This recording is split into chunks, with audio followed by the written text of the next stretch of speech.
సరే, ఇక నేరుగా విషయంలోకి వెళ్ళిపోదాం. ఇంగ్లాండ్ వర్సెస్ శ్రీలంక సూపర్ 8 ఈ హై వోల్టేజ్ మ్యాచ్ గతిని మార్చే 3 కీలకమైన అంశాలున్నాయి. వాటినిప్పుడు విశ్లేషిద్దాం.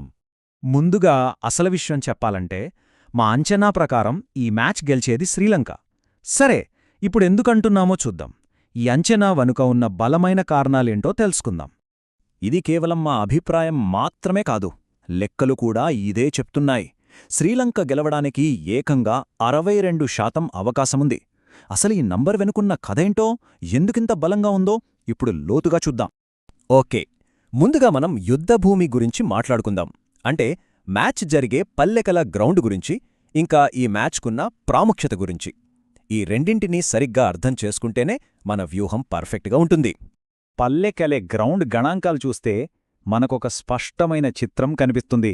ఇక్కడ ఆడిన 27 మ్యాచ్లలో 14 సార్లు, అవును 14 సార్లు మొదట బ్యాటింగ్ చేసిన జట్టే గెలిచింది. ఇక ఫస్ట్ ఇన్నింగ్స్ యావరేజ్ స్కోర్ వచ్చేసి దాదాపు 160-170 మధ్య ఉంటుంది. కాని వీటన్నిటికన్నా ముఖ్యమైన విషయమేంటంటే ఈ పిచ్పై స్పిన్నర్లదే రాజ్యం, వాళ్లదే ఆధిపత్యం.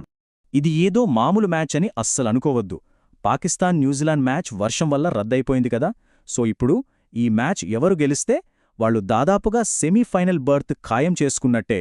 అందుకే ఇరు జట్ల మీద ఒత్తిడి మామూలుగా ఉండదు. సరే, ఇక మొదటి నిర్ణయాత్మక అంశం దగ్గరికి వద్దాం. అదే స్పిన్ ఉచ్చు. ఈ ఒక్క అంశమే ఈ మ్యాచ్ ఫలితాన్ని శాసించబోతోంది. ఇది చాలా కీలకం.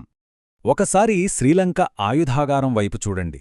ఒకరు కాదో, ఇద్దరు కాదు, 4 స్పిన్నర్లు. తీక్ష్ణ, వెల్లలగే, కమిందు మెండెస్, హేమంత, ఈ 4 స్పిన్ దాడి ఇంగ్లాండ్కు ఒక పీడకలలాంటిది. ఎందుకంటే ఇంగ్లాండ్ అతిపెద్ద బలహీనత ఏంటో మనందరికీ తెలుసు: ఆసియా పిచ్లపై క్వాలిటీ స్పిన్ను ఎదుర్కోవడం. ఇది శ్రీలంకకు చాలా పెద్ద ప్లస్ పాయింట్. వ్యూహాత్మకంగా వాళ్లు చాలా ముందున్నారు. ఇక రెండో నిర్ణయాత్మక అంశానికొస్తే ఇది ఒకే ఒక ఆటగాడి గురించి. అతనే పాథుమ్ నిస్సంక. అతని ప్రదర్శన ఈ మ్యాచ్లో శ్రీలంక గెలిపోటములను శాసించగలడు. అంత ముఖ్యమైన ఆటగాడు. ఈ ఒక్క నంబర్ చాలు అతని ఫామ్ ఎలాంటిదో చెప్పడానికి. 100 పరుగులు, నాట్అవుట్. అది కూడా ఆస్ట్రేలియా లాంటి బలమైన జట్టుపై. సరిగ్గా ఇదే పల్లెకెళ్ల గ్రౌండ్లో సాధించాడు. ఇంతకంటే ఇంకేం కావాలి? అతను ప్రస్తుతం అద్భుతమైన ఫామ్లో ఉన్నాడు, అందులో ఎలాంటి సందేహం లేదు. ఇది కేవలం మంచి ఫామ్ అని చెప్పలేం. విశ్లేషకులు ఏమంటున్నారంటే ఇది అతని కెరీర్నే మార్చేసే ఫామట.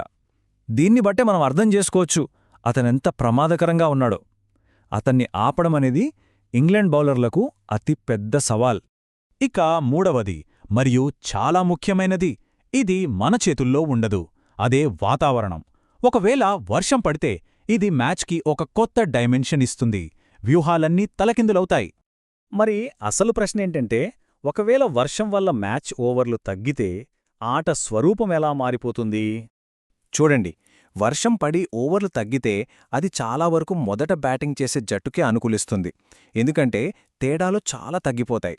ఇంగ్లాండ్ లాంటి జట్టుకి ఒకవేళ వాళ్ళు ఆరంభంలోనే వికెట్లు కోల్పోతే మళ్లీ కోలుకోవడానికి సమయమే ఉండదు. ఇది వాళ్లపై విపరీతమైన ఒత్తిడిని పెంచుతుంది. చరిత్ర చూస్తే ఇలాంటి పరిస్థితులు ఇంగ్లాండ్కు చాలాసార్లు దెబ్బతీశాయి. అయితే ఇంగ్లాండ్ను మనం పూర్తిగా తక్కువ అంచనా వెయ్యలేం. వాళ్లు గెలవడానికి కూడా ఒక అవకాశం ఉంది, కాని అది చాలా కష్టం. వాళ్ల కౌంటర్ వ్యూహం ఎలా ఉండాలో ఒకసారి చూద్దాం. ఇంగ్లాండ్ గెలవాలంటే ఖచ్చితంగా ఈ 3 జరగాలి. 1. పవర్ ప్లేలో సాల్ట్ బట్లర్ విధ్వంసం సృష్టించాలి, స్కోర్ను 170 దాటించాలి. 2. అసలైన ప్రమాదాన్ని ఆపాలి, అంటే జోఫ్రా ఆర్చర్ తన పేస్తో నిస్సంక్ను వీలైనంత త్వరగా పెవిలియన్ పంపాలి. ఇక 3. ఆదిల్ రషీద్ తన మ్యాజిక్ చూపించాలి, అతని లెగ్ స్పిన్తో శ్రీలంక మిడిల్ ఆర్డర్ను కుప్పకూల్చాలి. ఈ 3 ఒక్కసారిగా జరగాలి. అప్పుడే ఇంగ్లాండ్కు గెలిచే ఛాన్స్ ఉంటుంది. సో ఫైనల్గా మన విశ్లేషణ ఏంటంటే, ఇంగ్లాండ్ బ్యాటింగ్ లైనప్ చాలా పటిష్టంగా ఉందన్నమాట వాస్తవమే. వాళ్లు చెలరేగితే ఆపడం కష్టమే. కానీ స్పిన్కు అనుకూలించే ఈ పిచ్, దానికి తోడు శ్రీలంక స్పిన్ బలం, వాళ్ల వ్యూహాత్మక ప్రయోజనాలు, ఇవన్నీ కలిసి ఈ పరిస్థితుల్లో శ్రీలంకనే స్పష్టమైన ఫేవరెట్గా నిలబెడుతున్నాయి. చివరగా చెప్పాలంటే మొత్తం మ్యాచ్ ఫలితం బహుశా ఈ ఒక్క పోరాటం మీదే ఆధారపడి ఉండొచ్చు. అదేంటంటే, మొదటి 6 ఓవర్లలో పాథుమ్ నిస్సంక అద్భుతమైన ఫామ్ను జోఫ్రా ఆర్చర్ తన భీకరమైన పేస్తో అడ్డుకోగలడా? ఈ ఒక్క ప్రశ్నకు దొరికే సమాధానమే ఈ మ్యాచ్ విజేతను నిర్ణయించబోతోంది.